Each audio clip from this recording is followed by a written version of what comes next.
اب سوال یہ ہے کہ حضور صلی اللہ علیہ وسلم کی جو جسمانی ولادت ہوئی تھی اس کے اوپر ہمیں کیا کرنا چاہیے اور روحانی ولادت کے اوپر ہمیں کیا کرنا چاہیے اور صحابہ نے کیا کیا؟ حضور صلی اللہ علیہ وسلم فرماتے ہیں کہ اسماعیل علیہ السلام کی اولاد میں اللہ نے بنو کنانہ کو منتخب فرمایا اور بنو کنانہ میں اللہ نے بنو ہاشم کو منتخب فرمایا اور بنو ہاشم میں اللہ نے قریش کو منتخب فرمایا اور پھر قریش میں اللہ نے مجھے چاہا۔ حضور صلی اللہ علیہ وسلم کی مبارک حدیث ہے کہ میرے خاندان میں چاہے ماں کی طرف سے ہو چاہے باپ کی طرف سے اوپر تک چلے جائیں گے، کوئی بدکار انسان نہیں ہے۔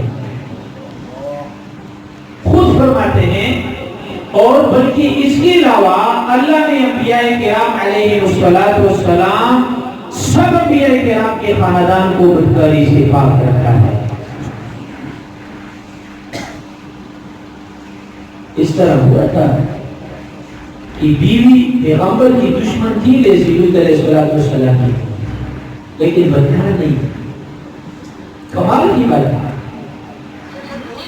تو حضور صلی اللہ علیہ وسلم ایک ایسے خاندان میں تشریف لائے کہ وہ خاندان، وہ قبیلہ پوری دنیا میں اللہ نے اس کا انتخاب فرمایا تھا۔ اور پیچھے میں نہیں جاتا بلکہ میں صرف ہاشم سے شروع کروں گا کہ وقت اور سمے۔ ہاشم کا اپنا نام عمر تھا اور ہاشم ان کو کیوں کہتے ہیں؟ اس لیے کہ ان میں سخاوت کا اعلیٰ مرتبہ تھا۔ ہاشم عربی زبان میں اس شریف کو کہا جاتا ہے جو اچھا سا شوربہ بنا کر اس میں روٹیاں وغیرہ توڑتے ہیں، شریف بناتے ہیں۔ چونکہ ہاشم ایسی شخصیت تھی کہ اللہ جل شانہ نے ان کو مال بھی دیا تھا، ان کو حسن بھی دیا تھا اور ان کو دل بھی دیا تھا۔ سخاوت کے پہاڑ پہ، اور وہ غریب لوگوں کو یا مسافروں کو یا مہمانوں کو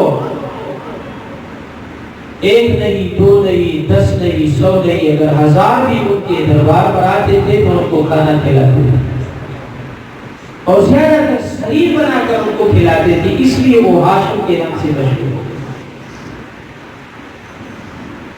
25 سال کی عمر میں انہوں نے وفات پائی تھی۔ کمال کے انسان،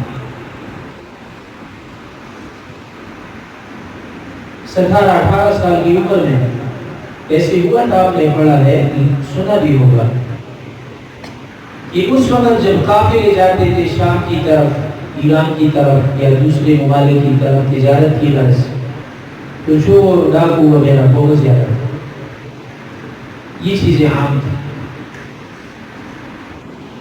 تو ہاشم نے 17-18 سال کی عمر میں، یہ جو اب ہمارے سفیر جاتے ہیں یا دوسرے ملکوں کی سفیر آتے ہیں تو سفارت کا جو ادارہ ہے وہ ہاشم نے اس کا انتخاب کیا اور اس کا ایجاد کیا۔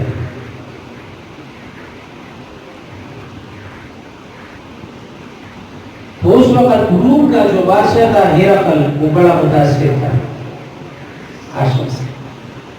میں خاندان پیش کر رہا ہوں کہ نبی علیہ السلام نے فرمایا کہ میرا خاندان ایسا ہے کہ انہوں نے بڑے بڑے رشتوں کو ٹکرایا۔ روم اور اس وقت ایران جس کا بادشاہ کسرا تھا اور روم کا بادشاہ ہیراقل تھا، وہ سپر پاور تھا، طاقتور خلق۔ لیکن روسی امریکہ سپر پاور ہے، برطانیہ سپر پاور ہے، طالبان اور اشلیدر اس وقت لیگولی والو باری پہ خاتا ساملاری رہتا ہے۔ ہم صلی اللہ علیہ وسلم رحمہ اللہ ہمارے فرمایا کرتے تھے کہ وہ دور نہیں ہے کہ امریکہ رو رو کے افغانستان سے نکلے گا اور پھر طالبان کی حکومت انشاءاللہ آئے گی۔ اب ہمارے وزیر اعظم کو بھی خطرہ ہے، وہ بھی پریشان ہے، کیسا نو طالبانیزم بھی رہا ہے۔ بہتن تو بڑا گرا ورشی بہتن واللہ چیزی رسال و خرد جاؤ جیسے قوم دے بہتن ہٹلر جرمن کا بہت بڑا فوجی کمانڈر ان چیف، پوری دنیا کو اس نے پتہ دیا، اٹک بول پہ آیا تو بسپا ہو گیا، پریشان کہ ایک قدم بھی لے آگے نہیں جا سکتا، تو ماں کو خط لے کر بھیجا کہ ساری دنیا کو فتح کر کے آ رہا ہوں، لیکن اب ایسی قوم سے واسطہ پڑا ہے کہ وہ 24 گھنٹے پاگل ہے۔ پٹھان جب نسوار ڈالتا ہے نا پٹھان، تو پھر وہ کسی پر بھی وہ آسا نہیں کرتا، آگے بڑھتا ہے۔ اس کو کھانا نہ دو، اس کو پانی نہ دو، اس کی مہمان نوازی بھی نہ کرو، نسوار کی ایک چھٹی اس کو دے دو، پاس پٹھان دے رہا۔ یہ پشاور میں ایک دفعہ یہ تقریری مقابلہ تھا، اور اس وقت بڑے بڑے ہمارے علماء انہوں نے اس میں حصہ لیا، اور محرم کا مہینہ تھا، محرم کا۔ اسی ٹاپک پہ ہر وقت مولوی تقریر کرتے تھے اور اپنے خیالات کا اظہار کرتے تھے۔ کمال کا مولوی کو تھا جو لوگوں کو بلائے، پٹھان کو زیادہ تھے کیونکہ پشاور کا علاقہ تھا۔ سب کی تقریریں سنی تو ایک پنجاب سے ایک آیا تھا، اس نے کہا یار یہ پٹھان تو ہوتے نہیں ہے، دل کے بڑے سخت ہے، سخت قوم ہے پٹھان۔ ایک لطیفہ ان کو کرو شاید اس پہ ہوئے تو کہنے لگے کہ آپ کو پتا ہے کہ 3 دن تک ان کو کھانا بھی نہیں ملا، پانی بھی نہیں ملا، لیکن ظلم کے اوپر ظلم یہ کیا کہ ان کو نسوار بھی نہیں ملا، تو سارے پٹھان رونے لگے، یہ تو بڑی زیادتی کی ہے۔ کھانا نہ ملے کوئی بات نہیں، پانی نہ ملے کوئی بات نہیں، بس نسوار۔ اور رمضان میں صرف افطاری کر لیتے ہیں، بعض پٹھان کو نسوار ہی سے افطاری کر لیتے تھے۔ ہٹلر نے کہا خط لکھ کر بھیجا کہ آگے میں نہیں کر سکتا، کیا کروں؟ تو ماں نے کہا کہ مجھ سے ایک ماں اور باپ کے 2-3 بچے میرے پاس بھیجوا دو اگر کوئی بھیج جائے۔ 3 بھائی، سب سے چھوٹا دوسرے نمبر بھی، تیسرے نمبر بھی، ان کو پکڑا اور ادھر بھیجوایا۔ سب سے جو چھوٹا ہے، ماں ہٹلر کی ماں پوچھتی ہے کہ تو بڑا ہے یا یہ بڑا ہے؟ تو چھوٹا کہتا ہے میں بڑا ہوں، درمیانہ کہتا ہے یہ جھوٹ بولتا ہے میں بڑا ہوں، تو بڑا کہتا ہے یہ دونوں جھوٹ بولتے ہیں میں بڑا ہوں۔ تو ماں نے کہا کہ بیٹا یہ جو چھوٹا کہتا ہے کہ میں بڑا ہوں یہ بھی بڑوں والا کام کرے گا، اور جو درمیان ہے وہ بھی بڑوں والا کام کرے گا، کہ سارے بڑے ہیں آ جاؤ واپس۔ تو پٹھانوں کو چھوڑ کے واپس چلا گیا۔ ایسی قوم ہے۔ امریکہ اور برطانیہ کو یہ پتہ نہیں تھا کہ یہ تو سب کچھ کھا جاتے ہیں۔ ہم گئے تھے افغانستان، تو وہاں جب ایٹم گراتے تھے نا تو یہ بچے دوڑ دوڑ کے اس ایٹم کے پاس جاتے تھے، جب وہ بمباری کر دی تو بچے دوڑ دوڑ کے جاتے۔ اب پوچھتے بیٹا کیا کر رہے ہو؟ کہنے لگی ہو تو اسکریپ وغیرہ ملے گا تو چلو بیچ دیں۔ اتنے دلیر چھوٹے چھوٹے بچے، بلکہ 25 سال تک وہ بچے الحمدللہ جہاد میں ان چیزوں میں بڑے ہو گئے، مست ہو گئے۔ وہ جہاد کے ایسے ہیں آپ ان کو کہو وہ چلے جاتے ہیں۔ پٹھان جہاد کرتا ہے، سر بھی دیتا ہے، لیکن مسجد میں سے 50 روپے کو 50 روپے سے دے گا۔ سچی بات۔ ایک بابا بیوی کے ساتھ اس کی لڑائی ہو گئی، اس نے کہا کہ ٹھیک ہے بس میں بھی جنت کا شارٹ کٹ راستہ ہے وہیں چلا جاتا ہوں۔ اس وقت روس نے حملہ کیا تھا افغانستان پر۔ بیوی پریشان ہوئی کہ یہ بابا واقعی چلا نہ جائے۔ بہرحال وہ باہر نکلا تو ادھر سے ایک طالب علم جس کو طالبان کہتے ہیں، پاکستان میں تو لوگ ان کا نام بھی نہیں لیتے، وہ پرانے سے ریاست میں بیٹھا ہوا تھا اور پیچھے وہ سارا کچھ اس نے بھر دیا تھا، خودکش کر رہا تھا روسیوں کی اوپر۔ تو بابا نے اس کو لفٹ کرائی کہ بیٹھا کھڑے ہو جاؤ، وہ بیوی دیکھ رہی تھی گیٹ سے۔ تو اس نے کہا کہ چلو مذاق کر رہا ہوں آگے کر چلا جاؤں گا، اور سچ تاکہ بیوی کی ہاں میری خبر تو پیدا۔ بیٹھ گیا. تھوڑا سا آگے چلا تو بابا پوچھتا ہے کہ بیٹا کدھر جا رہے؟ اس نے کہا کہ جہاد کے لیے جا رہا ہوں، شارٹ کٹ راستہ ہے، اللہ سے تشریف کرے. لمبی لمبی نمازیں پڑھنا، تہجد پڑھنا اور سبق پڑھنا، اور دل کبھی یاد ہوتا ہے کبھی نہیں ہوتا. اچھا اللہ کے لیے بس یہ جان دے دیں گے. اس نے کہا واقعی تم سچ کہہ رہے ہو. تو کہنے لگی کہ دیکھو پیچھے میں نے کیا رکھا ہے، وہ جو پردہ پیچھے ہٹایا نا شیشے سے، اور پیچھے دیکھا بڑے بڑے بڑے پڑے تھے، اور ادھر جو اس نے اپنی چھاتی دکھائی کہ اس کو اوپر جیکٹ وغیرہ باندھے تھے تو وہ بھی دکھائے. بابا نے کہا کہ بیٹا میں تو ابھی فی الحال تیار نہیں ہوں اس کام کے لیے، ٹھیک ہے مجھے یہاں کی اٹھا. تو میں اسے کہہ رہا تھا کہ اس مسجد کو آباد کرنا آپ کا کام ہے. بالخصوص جو ہماری قوم ہے اور آپ لوگ ہیں اور اہل سنت والجماعت کے لوگ ہیں، وہ تو صرف نعتیں نہیں پڑھتے، ہم نعت بھی پڑھتے ہیں. دیکھو ابھی آپ کے سامنے میں نے پشتو میں بھی پڑھا ہے، اردو میں بھی پڑھا. ہماری زندگی کا مقصد یہ ہے کہ ہم رب کے بھیجے ہوئے کلام کو، رب کے بھیجے ہوئے میسج کو پڑھیں. قرآن ہمیں کیا کہتا ہے؟ رسول اللہ صلی اللہ علیہ وسلم جو ماہ ربیع الاول میں تشریف لائے تھے، اسی قرآن کو سمجھانے کے لیے آئے تھے کہ ہم قرآن سے سیکھیں.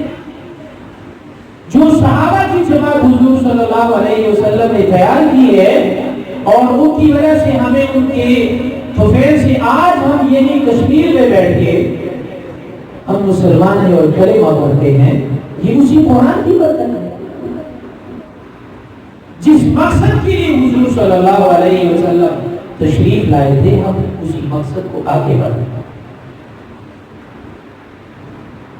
آپ کا مہمان آتا ہے، بالفرض میں آتا ہوں، میں حاضر ہوتا ہوں، اور آپ پورے راستے پر سے جائیں، لائٹیں لگائیں. یہ جو دوسری چیزیں ہیں وہ لگائیں جو لوگ لگاتے ہیں، اور جس کمرے میں آپ مجھے بٹھاتے ہیں اس میں کارپیٹ بچھائیں، سب کچھ کریں. لیکن میں ساری رات گزاروں اور آپ سے نہ پوچھیں کہ آپ کس مقصد کے لیے آئے ہیں، تو کیا میں آپ سے خوش ہو کر جاؤں گا یا ناراض ہو کر جاؤں گا؟ میں نے کیا کرنا ہے؟ آپ راستوں کو سجائیں یا نہ سجائیں. صحابہ کرام رضوان اللہ علیہم اجمعین جب کسی جگہ کو فتح کرتے تھے اور کافروں کے دربار میں جاتے تھے، بڑے بڑے بادشاہوں کے دربار میں، ایران اور جو روم ہے، ان کو جب فتح کیا تو گھوڑوں پر سوار ہو کر تلواروں سے ان کے کارپٹ اور ان کی قالینوں کو پھاڑ پھاڑ کے جاتے تھے، کیونکہ ہم اس چیز کی قدر نہیں کی. تو ہم اللہ اور اللہ کے رسول اور اللہ کی دین اور اللہ کی کتاب کے ساتھ یہ معاملہ کرتے ہیں، اس کو غلاف میں بند کر دیتے ہیں، اس کو الماری میں رکھتے ہیں. اور حضور صلی اللہ علیہ وسلم کی تشریف آوری کا جو مقصد ہے اور جو ان کی بعثت کا جو اصل مقصد ہے، آج تو ہم نے پڑھا ہے نا، ہم نے اس کو سمجھا. یہی تو وجہ ہے کہ آج ہمیں مار ہوتی ہے. ہر چیز قرآن کے اندر ہے، قرآن میں نہیں ہے، حدیث کے اندر ہے، نہیں ہے تو ہم علماء سے پوچھ سکتے ہیں. آج ہمارے گھروں سے قرآن نکلا ہے، پیسہ ہے، گاڑی ہے، بینک اکاؤنٹ ہے، سب کچھ ہے، دل کو سکون نہیں ہے. کیوں؟ اس لیے کہ ہم نے رب کے کلام کو چھوڑا ہے. خدا کی قسم اس وقت کے جو نوجوان ہیں، جو ایجوکیٹڈ طبقہ ہے، جو نیو جنریشن ہے، اگر یہ فیس بک کے بجائے قرآن کو اٹھا لیں اور جتنا وقت فیس بک کو دیتے ہیں، یوٹیوب کو دیتے ہیں اور سوشل میڈیا کو دیتے ہیں، اگر یہ وقت رب کے کلام کو دے دیں، خدا کی قسم ان کی اللہ کی مدد آج بھی تمہارے گھر آ سکتی ہے. جس کلام کو ہم نے چھوڑا ہے، علامہ اقبال فرمایا کرتے تھے، وہ معزز کے زمانے میں مسلمان ہو کر اور ہم خار ہوئے تارے کے قرآن. صحابہ کو اگر بلندی ملی ہے، صحابہ کو اگر اللہ نے رفعت سے نوازا ہے، اور حضور صلی اللہ علیہ وسلم ساری کائنات کو چھوڑ کر صحابہ کی تشبیہ ستاروں کے ساتھ دیتے ہیں. اصحابی النجوم بیدی مقتدیتم اہتدیتم، میرے صحابہ ستارے ہیں. جس طرح آسمان ستاروں پہ خوبصورت لگتا ہے، اسی طرح زمین میرے صحابہ پر خوبصورت لگتی ہے. تو قرآن کی وجہ سے اللہ نے ان کو ستارے بنائے. قرآن کو ہاتھ میں لیا تھا. قرآن سے محبت، ہمیں یا بیوی سے محبت ہے، یا بچوں سے محبت ہے، یا دنیا سے محبت ہے، ہم ویسی فضول زندگی گزارتے ہیں. رب سے محبت کرو، رب کی نبی سے محبت کرو، قرآن سے محبت کرو، دین سے محبت کرو، تو تمہیں دل کا سکون ملے. نہ دنیا سے، نہ دولت سے، نہ گھر آباد کرنے سے. تسلی دل کو ہوتی ہے خدا کو یاد کرنے سے. تو خدا کی یاد کا سب سے بڑا ذریعہ وہ قرآن ہے. وہ قرآن نے لکھا ہے کہ جو شخص قرآن کی تلاوت کرے اور وہ قسم اٹھا کر کہیں کہ میں نے رب کے ساتھ بات چیت کی ہے، تو وہ قسم میں عاجز نہیں ہوگا. ایک بہت بڑا بادشاہ، بہت بڑا بادشاہ، جب وہ وفات ہوتے ہیں تو وفات سے پہلے اس نے بہت بڑا محل بنایا. اس محل میں قسم قسم کے پودے لگائے. اس محل کے اندر بہترین کمرے بنائے. لیکن اس محل کے اندر ایک ایسا پودا لگایا جہاں زہریلا چیز نہیں آ سکتی تھی. اس پودے کی وجہ سے اس میں یہ کمال، سانپ بچھو وغیرہ ایسی چیزیں نہیں آتی. جب بادشاہ وفات پانے لگے تو اپنے بیٹے کو وصیت کی کہ بیٹا اتنا بڑا گلشن میں نے تیار کیا ہے، ٹھیک ہے میرے چلے جانے کے بعد اگر آپ نے اس میں کوئی تبدیلی کرنی ہے تو کر لو، لیکن اس پودے کو ہاتھ نہیں لگانا. ایسا نہ ہو آپ یہ کہیں کہ ابھی خزاں کا موسم آ گیا، فلاں موسم آ گیا، اچھے اچھے پودے آ گئے تو یہ پودا میں نکال لیتا ہوں. بیٹا جو کچھ کرنا ہے کر لو، لیکن اس پودے کو ہاتھ نہیں لگانا. طبیعت خراب ہے. باپ فوت ہو گیا، بادشاہ پر سری اقتدار آ گیا. بادشاہ پر دنیا کے لوگ جو بادشاہ بن جاتے ہیں تو اللہ کو بھی بھول جاتے ہیں. وہ صحابہ تھے کہ بادشاہ بھی بنے، لیکن وہی فقیری اختیار کی تھی بادشاہ بنے. نیچے لیٹنے کے لیے بستر نہیں بچھا سکتے تھے، تھا نہیں ان کے پاس.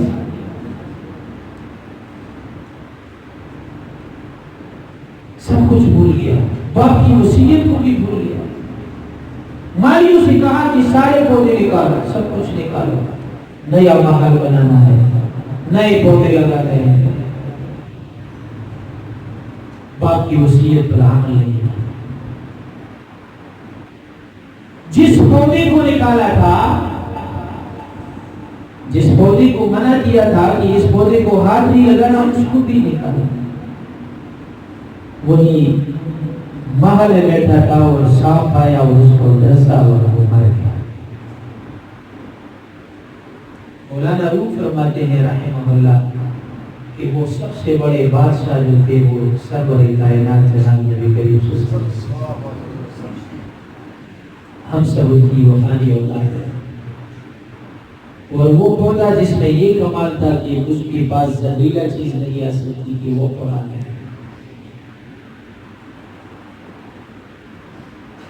آپ صلی اللہ علیہ وسلم نے ہمیں وصیت فرمائی ہے ترکت فیکم امرین لن تضلوا ما تمسکتم بہما کتاب اللہ ورسولہ. دو چیزیں چھوڑ کر اللہ نے قرآن اور میری سنت، اس کو مضبوطی سے تھامے رکھو.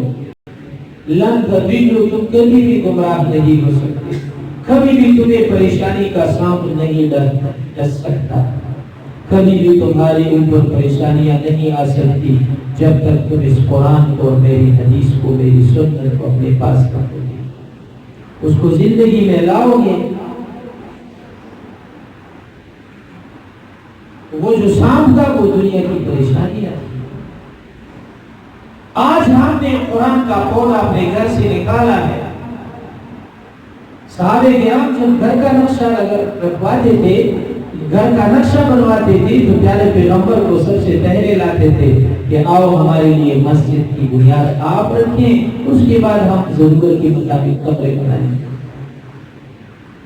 آج نہ ہمارے گھر میں مسجد ہے اور نہ ہمارے گھر میں قرآن کی وہ ترانے ہیں جو ترانے صحابہ کو۔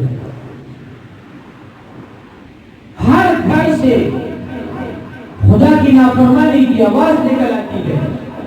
حضور صلی اللہ علیہ وسلم کی سنتوں کو ہم پیروں تلے روک ڈالتے ہیں، ہمیں فکر نہیں۔ مولانا روم نے ایک عجیب واقعہ لکھا ہے، دنیا کی محبت میں بس ہو گئے، قرآن کو بھول گئے، اللہ کو بھول گئے، اللہ کے رسول کو بھول گئے۔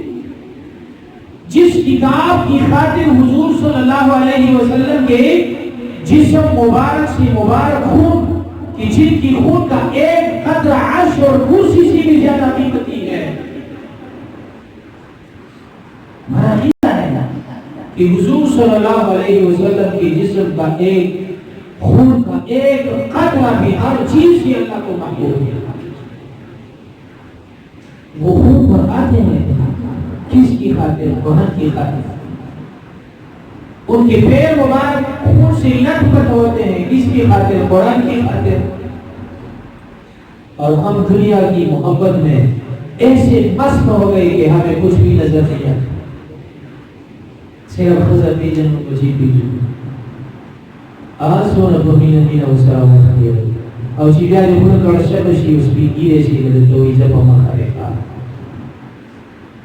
نصیب دا باندی تنگی خزر دا باندی تنگی اور خدے شان دے چیزا ٹھول نصیب کر نصیب دا ٹھول در دنیا بطرف چیو غبلا گئی جماعت تر آواز کئی تم جاؤ در مولوی کو تنگ کرو، مولوی صاحب کیا نہیں یار لیٹ ہو گئی ہے بڑا سڑے ہو